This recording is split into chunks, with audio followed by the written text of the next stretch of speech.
A paz do Senhor Jesus Cristo, que Deus abençoe a minha e a sua vida. Sou o Diácono Gabriel e estamos mais uma vez no canal Escola Bíblica. Seja muito bem-vindo ao canal. Estamos estudando a lição dos adultos, cujo tema é o Deus que governa o mundo e cuida da família. O comentarista da lição é o pastor Silas Queiroz. Fique até o final do vídeo que eu tenho certeza que eu e você seremos edificados pelo poder da palavra do Senhor Jesus. Pastor André. Glória a Deus, a paz do Senhor Jesus, meus amados irmãos. Estamos aqui mais uma vez com alegria na alma, neste canal Escola Bíblica, canal que foi preparado por Deus com o objetivo de levar a palavra de Deus e através, é claro, da nossa Escola Bíblica Dominical, eu que particularmente amo demais os conteúdos da CPAD descritos na nossa escola bíblica, ensinado nas nossas escolas bíblicas espalhadas pelo Brasil. A lição de número 4, cujo tema é o encontro de Ruth com Boaz, o nosso texto áureo nos ensina, Ruth capítulo 2, versículo 12, o Senhor galardoe o teu feito e seja cumprido o teu galardão do Senhor, Deus de Israel, sob cujas asas tu viestes abrigar. Ruth capítulo 2, versículo 12. A verdade prática nos ensina o verdadeiro e puro modelo de bondade é servir uns aos outros de coração, confiando na fidelidade e justiça de Deus.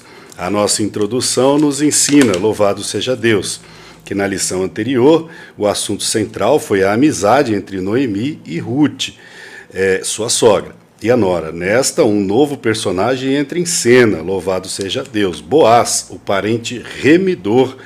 Veremos como Deus da providência recompensa os que se doam a bons relacionamentos, louvado seja Deus. Assim tratando de Ruth, que se entregou de corpo e alma ali para atender às necessidades da sogra, e Deus assim vai recompensá-la colocando Boaz em sua vida. É o tema central desta aula de hoje. Eu já passo o primeiro tópico, Boaz, o remidor, subtópico, um homem próspero, ao Diácono Gabriel. Aleluia, um homem próspero, vai falar aqui esse primeiro subtópico um pouco sobre Boaz, Nessa lição, na lição passada, na verdade, falamos um pouco sobre Ruth e Noemi, e nessa lição vemos um novo personagem, Boaz.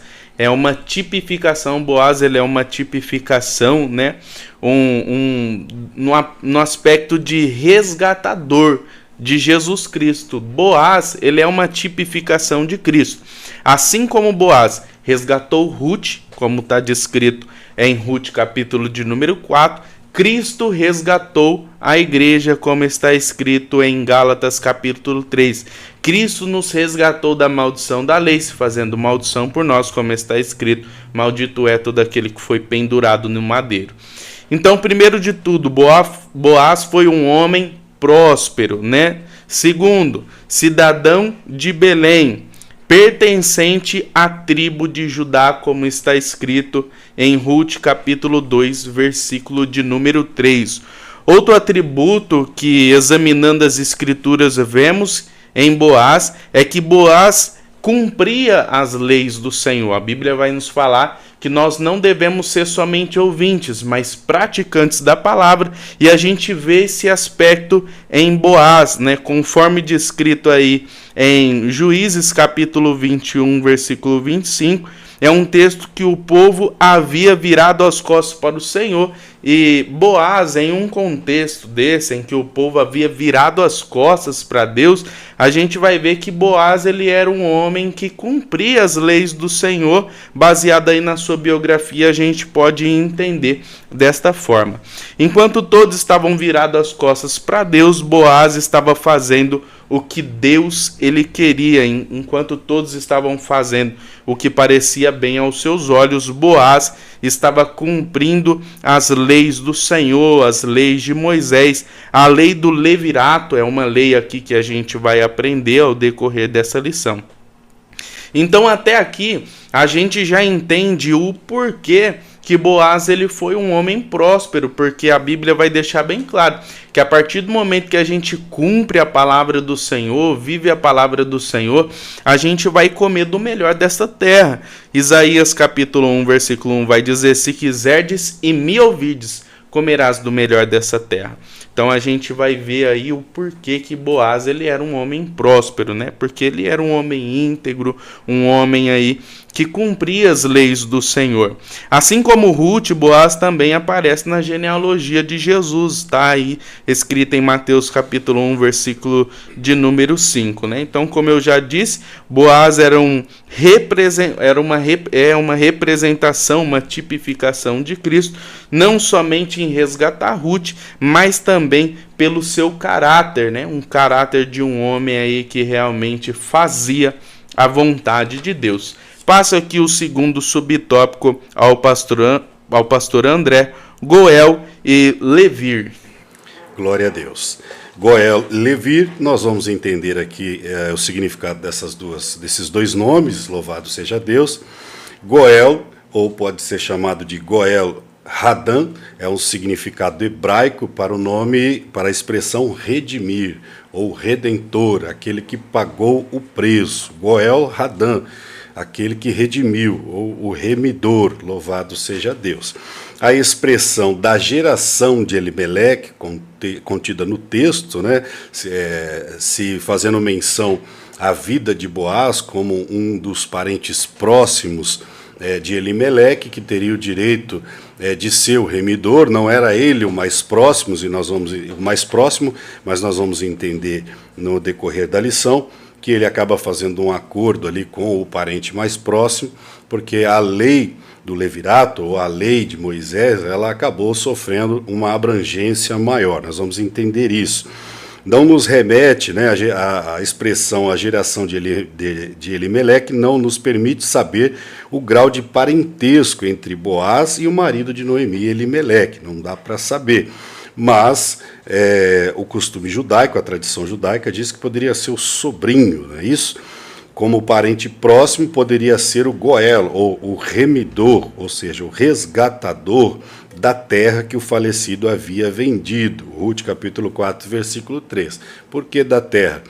Porque a lei dizia que quando um parente empobrecesse e perdesse as suas terras, o parente mais próximo poderia resgatar, tendo condições, é claro, aquelas terras e assim ressarcir ao seu parente, louvado seja Deus, não é isso?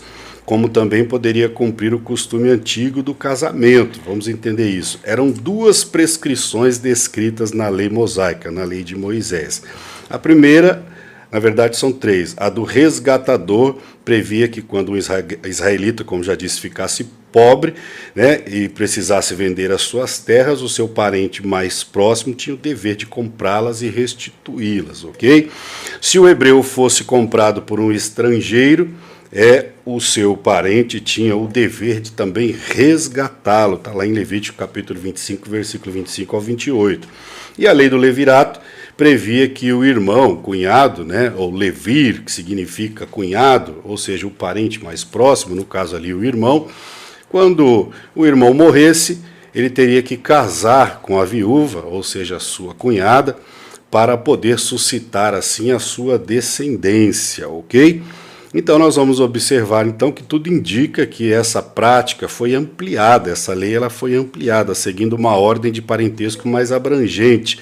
Isso nós vamos observar no caso de Boaz e Ruth, porque quando Noemi e Ruth voltam para Belém, e aleatoriamente, nós vamos ver isso no tópico seguinte, Ruth vai pegar as espigas ali no campo de Boaz. Quando ela volta para casa e fala a Noemi que estava pegando espigas no campo de Boaz, Noemi se alegra porque sabe que Boaz é um parente dela. Noemi conhece a lei, Boaz conhece a lei, como já foi dito pelo diácono Gabriel, era um homem que cumpria a lei nos tempos dos juízes, como já foi muito bem frisado, em que cada um fazia o que era bem aos seus próprios olhos, um tempo difícil. Mas, enfim, no contexto aqui de Boaz ser o Goel, o remidor, louvado seja Deus, não era ele, nós sabemos disso. Havia um parente mais próximo ainda que poderia, então, se casar com Ruth, não é isso? Mas acabou se fazendo ali um acordo, e aí então Boaz teve então o direito dele sim, depois deste acordo com o outro parente que era o mais próximo, ok? Ser ele o remidor de Ruth, e ele tinha o dever de comprar as terras novamente de Noemi, de Elimeleque, no caso, devolver essas posses dessas terras a Noemi e tomar Ruth como a sua esposa. Então observamos aí que a lei ela foi cumprida por Boaz, que conhecia a lei, né? O Goel, aí essa expressão é o remidor mais próximo, aquele que tinha o direito de remir ali, no caso, né? Cumprindo a lei do levirato,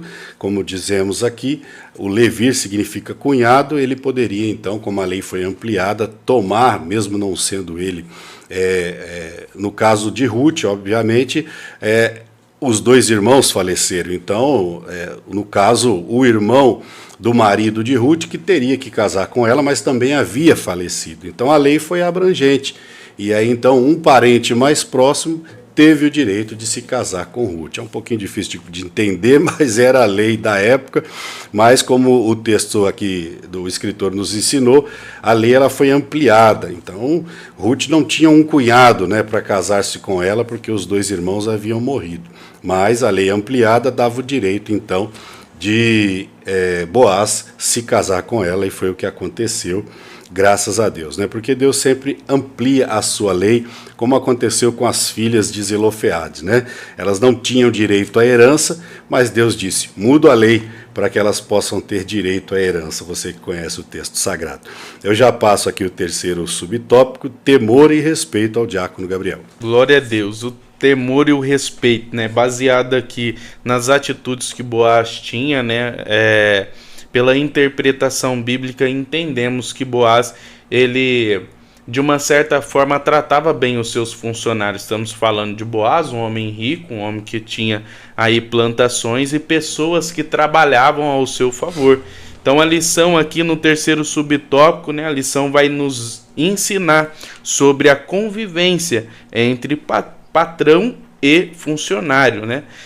Percebemos que Boaz respeitava os seus funcionários, como eu já disse aqui.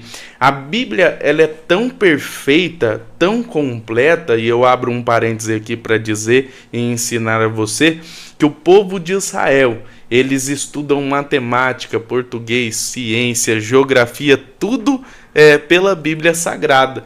E a Bíblia ela é tão completa que ela ensina como o patrão deve se comportar e como o funcionário ele deve se comportar. Quando a gente lê Efésios capítulo de número 6, versículo de número 5, fala para que o servo obedeça os seus patrões com temor e tremor, na sinceridade do seu coração. Quando lemos também no mesmo capítulo de número 6, do versículo de número 9, vai dizer aos patrão a mesma coisa, não ameaçando os seus funcionários. Então a Bíblia ensina os patrões a tratarem bem os seus funcionários e vice-versa. Existe também diversos deveres aos funcionários também está escrito em Efésios capítulo de número 6, versículo de número 5, que vai dizer que os servos devem obedecer os seus patrões como obedecendo ao próprio Deus. Olha que interessante, né? Então, quando lemos Romanos, por exemplo, capítulo de número 8, vai dizer, ou melhor, capítulo de número 13 vai dizer que toda a autoridade que foi colocada acima de nós é constituída por Deus. Se a gente desobedecer elas, a gente vai estar desobedecendo o próprio Deus. Então, quando a gente fala de patrão é uma autoridade que Deus colocou acima de nós e a gente deve obedecer a eles, e se a gente não obedecer, a gente vai estar desobedecendo o nosso próprio Deus. Se você é um aluno da escola, a autoridade ali é o diretor, a professora. Se você desobedecer eles, você vai estar desobedecendo o próprio Deus. Quando a gente fala também dentro de casa, sua mãe ou seu pai é uma autoridade que foi colocada, constituídas por Deus, porque tem muitas pessoas que usam o argumento de que só obedece a Deus, né, pastor André? E a Bíblia fala, né, reis por não conhecer as escrituras sagradas, o povo perece por falta de sabedoria. Além do mais, a Bíblia fala também sobre transformação de vida. A própria palavra de Deus vai dizer: aquele que está em Cristo, nova criatura é. As coisas velhas se passaram e eis que tudo se fez novo. E essa transformação de vida é acompanhada com os frutos do Espírito: amor, gozo, paz, temperança, né? Então a pessoa que é transformada, naturalmente, ela não vai destratar um funcionário. A pessoa que ela é realmente transformada pelo poder do Espírito Santo, ele vai obedecer o seu patrão, porque a Bíblia fala: amar a Deus acima de tudo e amar o próximo como a ti mesmo. Então é um conjunto de fatores que, uma vez sendo transformado pelo poder da palavra do Senhor, de forma automática o Espírito Santo te impulsiona a fazer o certo, né? Então, baseado na vida aqui desse homem, Boaz, a gente entende que devemos obedecer às autoridades, devemos aí fazer a vontade do Senhor, para que a gente venha obter aí êxito em nossas vidas, né? Passo aqui o segundo tópico, né? O caminho de Boaz para com Ruth. Primeiro subtópico: pureza não exclui a ternura. Glória a Deus ao pastor André. Glória a Deus. O carinho de Boaz para com Ruth, não é isso? Nós vamos observar aqui como este homem se conduziu, louvado seja Deus, para com esta mulher. Nós sabemos que há toda uma história tão bela, mas que há todo aqui um trabalhar de Deus, onde nós vamos observar aqui que Deus, obviamente, nós que cremos pela fé, escolhe pessoas baseado na conduta das pessoas. Eu tenho falado muito sobre isso. Deus não escolheu Maria aleatoriamente. Deus viu graça em Maria para ser ela aquela que receberia, louvado seja Deus, o Filho de Deus aqui na terra. Não escolheu José aleatoriamente, era um homem de Deus. Nós sabemos que naquele período ali, louvado seja Deus, haviam homens e mulheres de Deus jejuando, orando, esperando a consolação de Israel, não é isso? Simeão, Ana, Isabel, Zacarias, ainda em meio ao povo que estava se corrompendo aos costumes romanos, havia ali também homens e mulheres cheios do Espírito Santo, como Lázaro, Ana, e todos os servos e servas de Deus que estavam ali aguardando a consolação de Israel. Com Noemi, eu acredito que não foi diferente, com Ruth também, com Boaz também. Esses personagens, estas pessoas estavam com certeza nos planos e nos projetos de Deus, né? Aqui o escritor nos ensina que logo que chegou ao campo, Boaz notou a presença da moça, diferente, não é isso? Entre os que respigavam. Respigavam era o ato ali de colher o que sobejava das espigas do campo, como já falamos na outra aula, era uma lei de Moisés, que haveria necessidade de deixar ali um pouco da colheita, né, para que os pobres, os estrangeiros, colhessem. Ok? Informado de que era Ruth, dirigiu-se a ela de forma carinhosa, chamando-a de filha, louvado seja Deus, não é isso?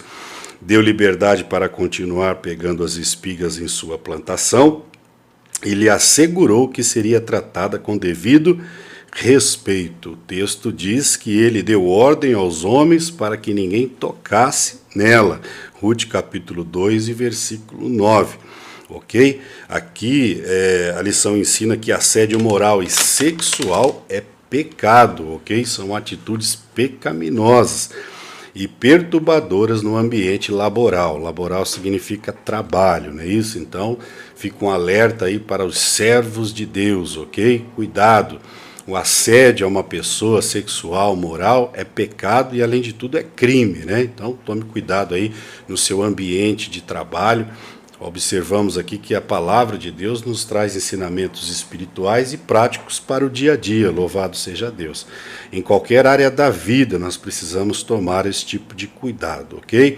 Boaz era um cavalheiro muito educado com todos. Nós observamos que quando ele chega ao campo, ele cumprimenta os seus funcionários, ele abençoa os seus funcionários como um homem de Deus.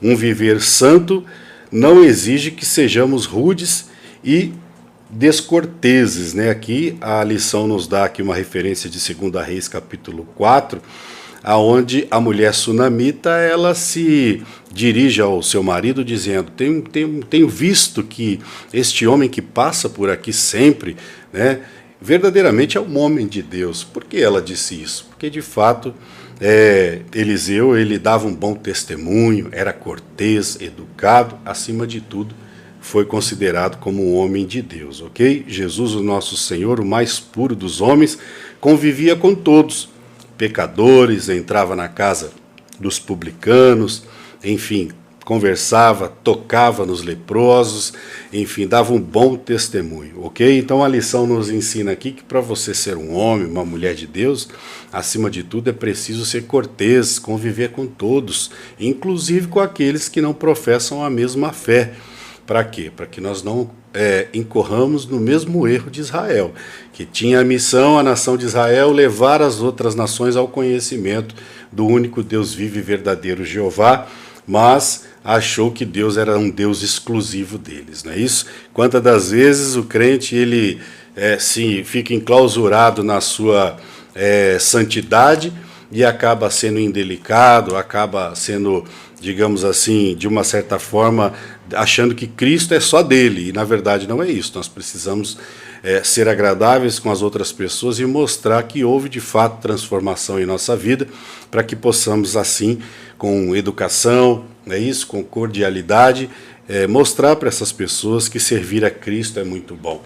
E foi exatamente isso que Boaz fez. Ele chegou com educação, cumprimentou os funcionários, com gentileza se dirigiu a Ruth, e o texto sagrado nos mostra claramente, como já foi dito pelo diácono Gabriel, aqui é o tempo dos juízes, a corrupção estava instalada, a desobediência, né? Cada um fazia o que era bom aos seus próprios olhos, mas o texto mostra que este homem, de fato, ele era um homem de Deus, cumpria a lei, era próspero, mas não se fazia valer da sua prosperidade. Era agradável com os funcionários, foi agradável com Ruth e mostrou para nós que ser espiritual não significa ser rude com as pessoas ou achar que somos mais espirituais do que as outras pessoas. De fato, não é esse o propósito do Evangelho. O propósito do Evangelho é mostrar que a obra de Deus, a obra de Cristo no Calvário, nos transformou e pode transformar a vida das outras pessoas também, através do nosso bom testemunho. Amém? Assim eu já passo o segundo subtópico ao diácono Gabriel. Deus estava agindo. Glória a Deus, Deus estava agindo, né? A gente vai entender através da história dessa mulher. Ruth era uma mulher de um coração bom, né? A gente vai ver isso através da sua biografia.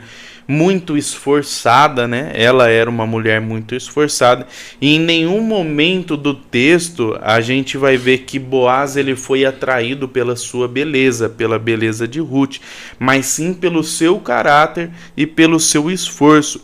Ela não sabia, mas Boaz ele estava observando ela não sabia, mas Boaz já estava ali observando as atitudes que ela tinha. E quando a gente vai ler aqui a lição, vai dizer: um bom testemunho nos abre muitas portas. Aí na Bíblia vemos diversos homens de Deus que receberam oportunidades do céu por terem bons testemunhos. E aqui eu já abro um parêntese para falar a respeito de Ananias, Misael e Azarias, que teve a oportunidade vinda de Deus. Depois aqui, resumindo a história, Nabucodonosor faz uma estátua e ao som das trombetas, ao som dos instrumentos, ele diz que todos deveriam se curvar diante dessa estátua, e a Bíblia vai deixar bem claro que esses meninos não se curvaram, obedeceram à voz do Senhor, e Deus ele deu um grande livramento, onde a própria palavra de Deus vai nos dizer que eles não andavam e nem corriam. A Bíblia vai nos falar que eles passeavam na fornalha. E havia um quarto homem semelhante ao Filho dos Deuses, que ali era Jesus, dando um grande livramento, e Deus o livrou E Nabucodonosor disse: Bendito seja o Deus de Sadraque, Mesaque e Abednego, que confiaram nele, e preferiram antes entregar os seus corpos do que era adorar outro Deus que não seja o seu Deus. E é bem interessante que depois desse episódio, Nabucodonosor diz que ninguém pode dizer mais blasfêmia contra o Deus de Sadraque, Mesaque e Abednego, senão a sua casa será destruída. Vemos que através do seu bom testemunho de vida, Deus ele abriu uma porta não só de livramento, mas para que o seu nome seja glorificado através de uma grande nação, que era a Babilônia, através do quê? Do seu bom testemunho de vida. Então, às vezes, você pode estar achando assim como Ruth e esses homens que Deus não está olhando. Muito pelo contrário, Deus ele está vendo o seu esforço e vai te honrar no momento certo. Hebreus capítulo 11 vai dizer também que Moisés, sendo já grande, recusou ser chamado filho da filha de Faraó. Escolheu antes sofrer com o povo de Deus do que por um período de tempo gozar o gozo do pecado. Deixou todas as coisas que a carne pede para fazer a vontade do Senhor. E a Bíblia vai nos falar que ele alcançou uma graça tão grande vindo da parte do Senhor, que a Bíblia vai nos relatar que Moisés ele falava com Deus como um amigo fala com outro amigo. Então eu estou traçando esse paralelo porque pessoas que fizeram a vontade do Senhor e Deus honrou e abriu portas, e desta forma, assim como Noemi fez também a vontade do Senhor e Deus ele abriu as portas, trazendo para os nossos dias. Você pode ter certeza que se você estiver fazendo a vontade do Senhor, se você estiver andando nos caminhos de Deus conforme a sua vontade, a sua hora vai chegar. Pode ser que não seja agora, mas a Bíblia vai falar que Deus ele honra aquele que espera nele. Nunca se ouviu, nem com os ouvidos se percebeu um Deus além de ti, que batalha em favor dos que nele espera. Espera com paciência no Senhor, que ele faz, né? Assim como fez na vida dessa mulher, pode fazer na minha e na sua vida também. Passo aqui o terceiro subtópico ao pastor André: sensível ao espiritual. Sensível e espiritual, né? Aqui fazendo menção a Boaz, não é isso? Hoje a lição está bem assim, tratando da vida deste homem, que eu tenho certeza que Deus escolheu para este propósito aqui, bem definido por Deus, né? Para aquele que crê, para o cético não, mas para aquele que crê, Deus está no controle de tudo, louvado seja Deus, né? Até mesmo nos momentos mais difíceis e complicados, sabemos que Deus está trabalhando, louvado seja Deus. Sensível e espiritual. Boaz conciliava firmeza moral e sensibilidade, ternura e espiritualidade. O versículo-chave do livro é a declaração feita por ele a Ruth, não é isso? Capítulo 2, o versículo 12 diz: O Senhor galardoe o teu feito, e seja cumprido o teu galardão do Senhor, Deus de Israel, sob cujas asas tu viestes abrigar. Olha a declaração que o homem de Deus aqui, Boaz, faz àquela mulher. Ela já havia declarado a Noemi: o teu Deus é o meu Deus. Nós entendemos que esta mulher sabia muito bem as leis de Israel, porque conviveu por muito tempo ali, né, juntamente com Noemi, com o esposo, com o sogro Elimeleque. Tenho certeza que Ruth conhecia as leis de Israel, temia o Deus de Israel, né?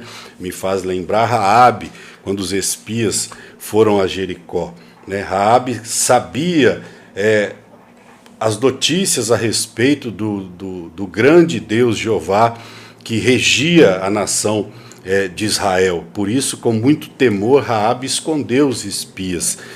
Eu estou fazendo menção a Raabe porque é uma outra mulher que também recebeu a graça de Deus, sempre foi graça, mesmo no tempo da lei, no tempo em que Deus teve que usar de maneiras diferentes do tempo da nova aliança, né?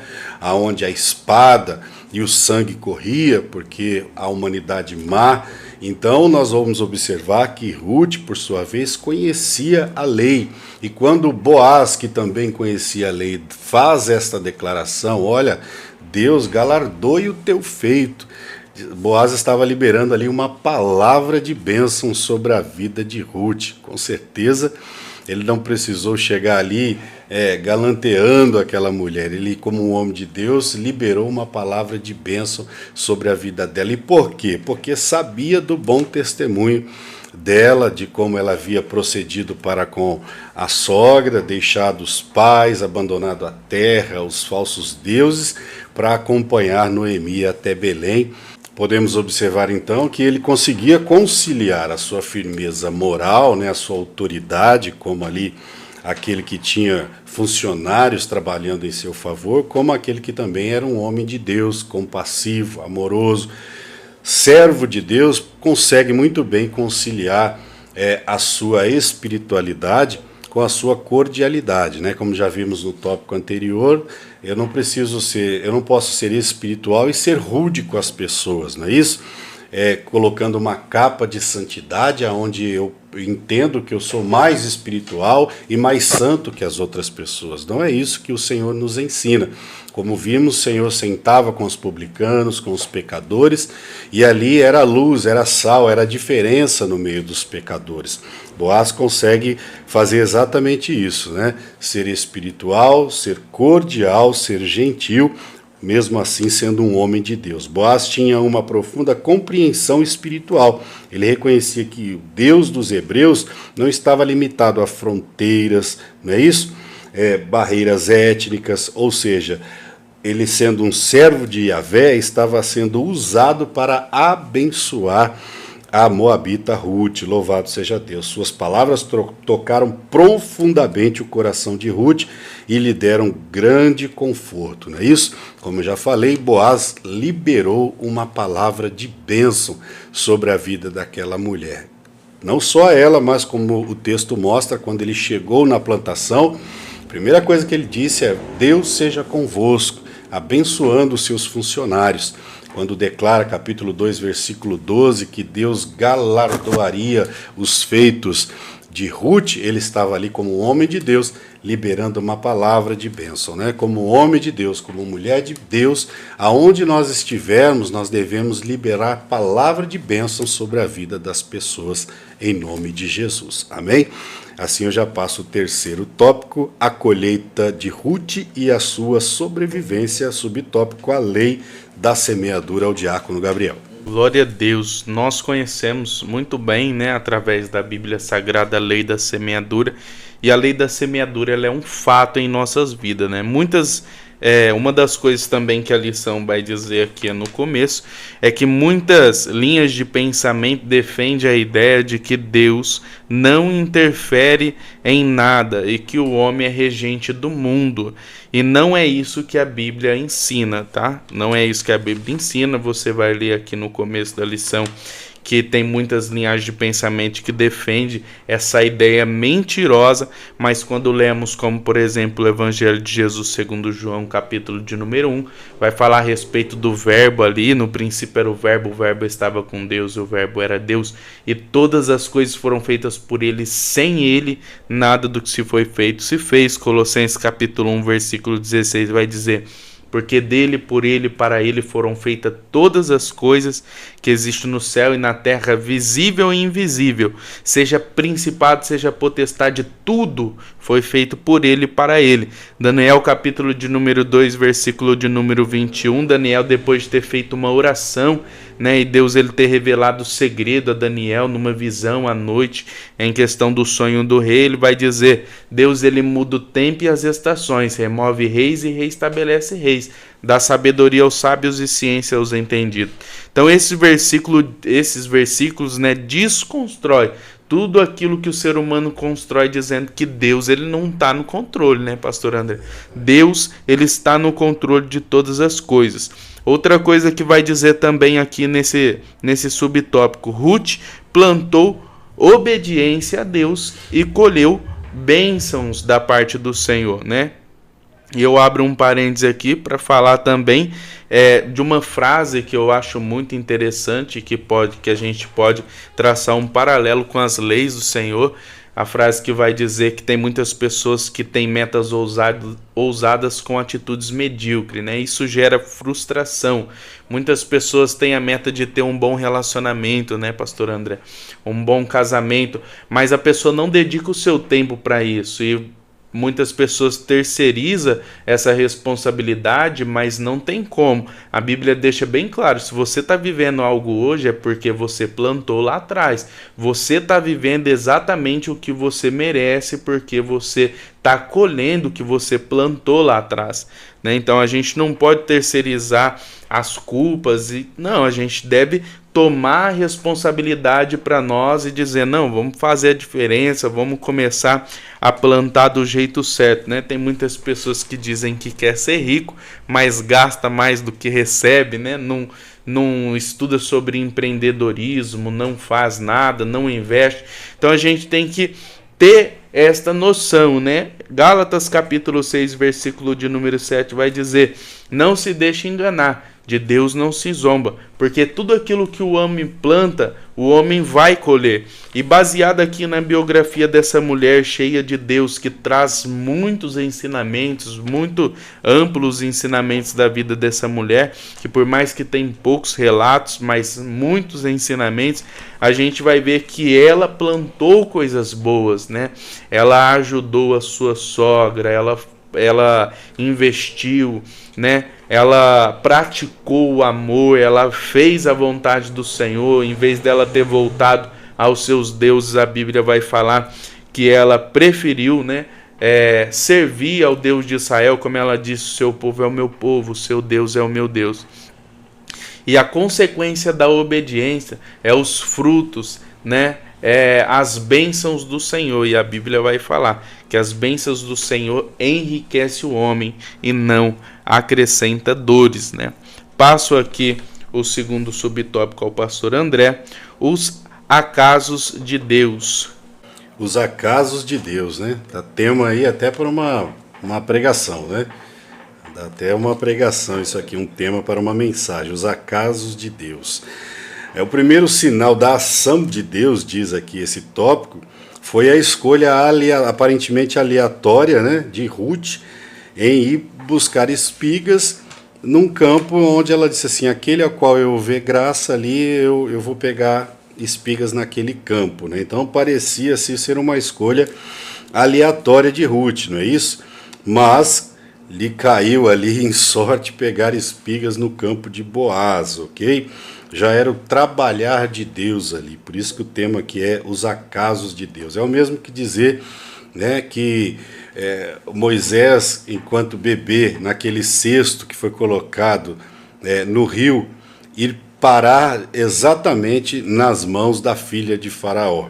Né? Não foi um acaso, foi um projeto de Deus, ok? Então Deus tem projetos na minha, na sua vida. O que nós precisamos é ter a visão espiritual para entender que Deus está trabalhando. A palavra de Deus diz lá em Filipenses 1,6, aquele que começou a boa obra, ele é fiel para terminar até o dia de Jesus Cristo. Então a obra está em andamento. Acalma teu coração, espere em Deus, ok? Hoje existe aí uma tal de teologia reversa, as pessoas dizendo que Jesus não voltará, mas Pedro já havia dito isso em sua carta, não é isso?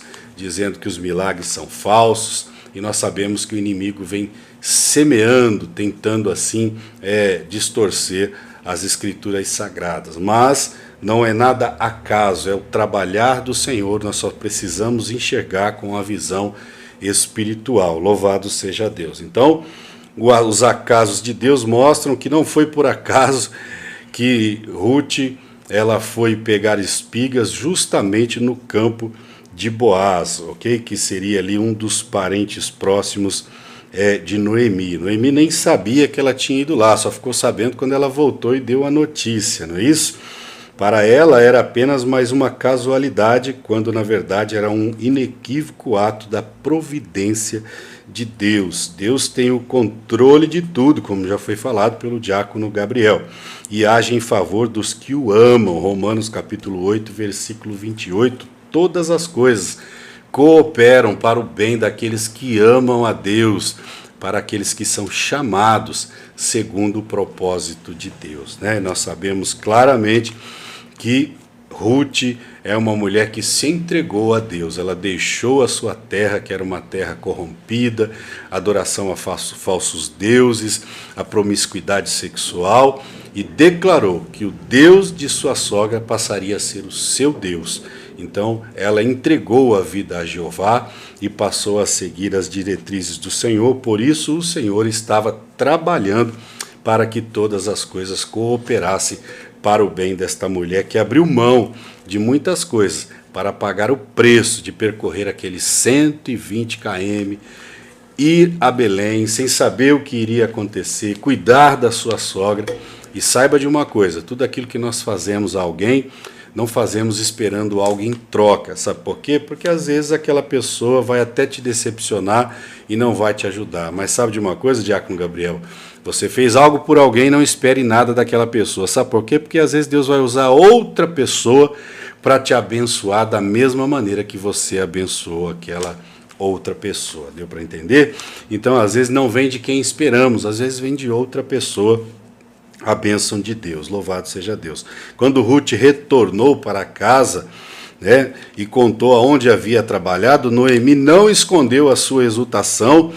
Uma esperança brotou no coração daquela pobre viúva. Por quê? Porque ela conhecia a lei e ela sabia que ali havia uma esperança de que Boaz pudesse suscitar a descendência e até mesmo trazer de volta os bens que o marido havia perdido naquele tempo de fome. Quando ele sai de Belém, ele tem que vender tudo.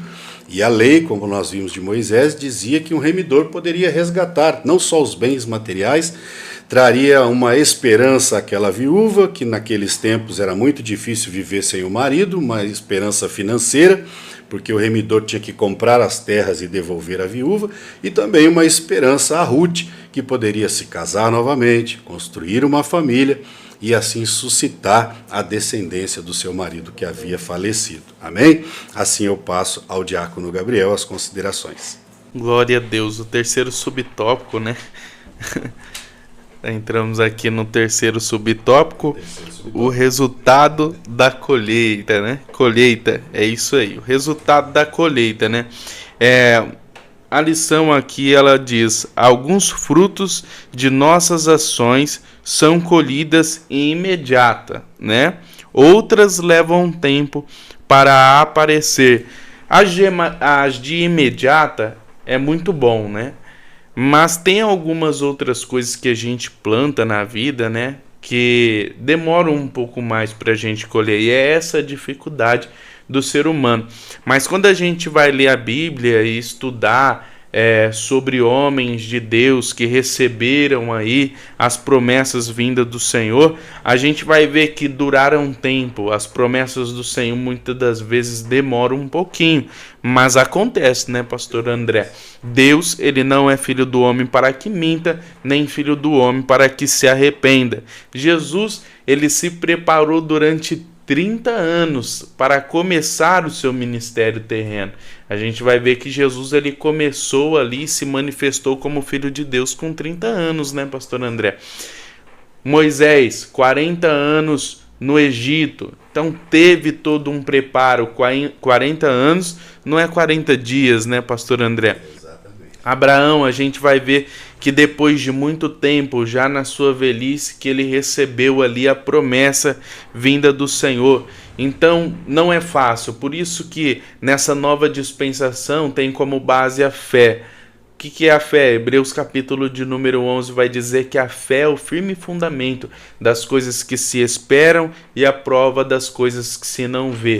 Sem fé é impossível agradar a Deus. O crente que conhece a Bíblia Sagrada, conhece o Deus a qual o serve, entende que se está plantando, né, pode demorar o tempo que for, vai colher, porque Deus, ele é justo, o firme fundamento das coisas se espera. Eu não estou vendo a providência, eu não estou vendo ainda a minha família na casa do Senhor, eu não estou vendo ainda a porta aberta, mas eu creio que Deus ele vai fazer. Eu não vou pregar aqui, né? Estamos aprendendo da palavra do Senhor e a gente tem que entender isso. Como a lição vai dizer através da vida dessas mulheres, que a gente vai ver que foi um processo, né, pastor André? Ruth passou por um processo. 120 quilômetros, que não era fácil. Hoje você pega um carro, rapidinho você tá, né? Passa os 120 quilômetros, mas naquela época o negócio era um pouco mais difícil, né? A Bíblia vai nos falar, Eclesiastes capítulo de número 3, acalma o coração, porque Eclesiastes 3 vai dizer: há tempo para todas as coisas debaixo do céu, há tempo de plantar, há tempo de colher, né? Então, se você está plantando, vai chegar o tempo da sua colheita, a qual Deus ele vai da vitória. A Bíblia vai nos falar: nunca se viu, nem com os ouvidos se percebeu e nem com os olhos se viu um Deus além de ti, que batalha em favor dos que nele esperam. Espera em Deus, que Deus, ele é o Deus que faz em favor da vida daqueles que confia nele. Passo aqui a conclusão ao nosso pastor André.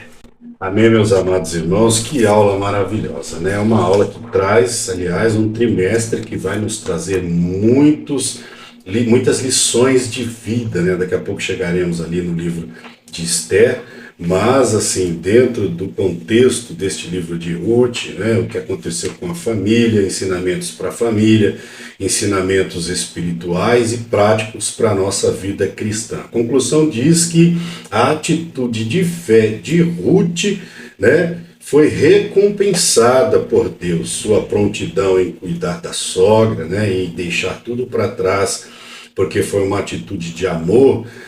Eu digo que Orfa não tomou uma atitude errada e nem foi menos do que Ruth, né? Elas tinham direito de voltar para a casa dos pais e recomeçar a vida. Cada um fez a sua escolha, mas a história aqui vai falar de Ruth, né? Que através da sua atitude de fé, o texto sagrado nos mostra que Deus a abençoou por isso, né? Fez com que ela encontrasse conforto e proteção nos braços de um homem que a respeitou, a amou e que de fato fez com que ela constituísse uma nova família. Olha que bênção, né? E também incluiu ela na árvore genealógica do Redentor da humanidade, o nosso Senhor e Salvador Jesus Cristo, ok?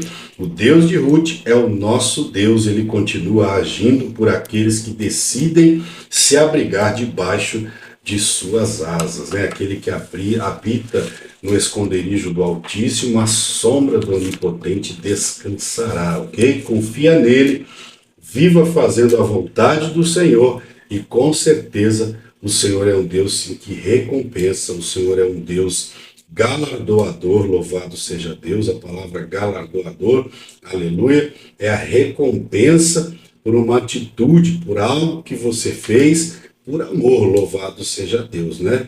Então, sirva a Deus e com certeza o Senhor está vendo e galardoará o seu feito, como Boaz declarou a Ruth. Eu declaro para você aqui, terminando esta conclusão, tenho provado isso e tenho certeza que todo crente que se predispõe a ser fiel a Deus e a sua palavra, Deus é o Deus da providência e com certeza no tempo certo, na maneira dele, ele galardoa e recompensa aqueles que o servem com fidelidade. Nunca se viu nem se ouviu um Deus que trabalha por aqueles que nele esperam. Louvado seja Deus. Amém? Eu passo as considerações finais ao diácono Gabriel sobre o nosso canal. Glória a Deus, eu queria agradecer muito a Deus por essa oportunidade de estar aqui para aprender da palavra do Senhor, juntamente com o pastor André. Estamos sendo cada dia mais edificados pela palavra de Deus, né? A palavra de Deus, ela é alimento.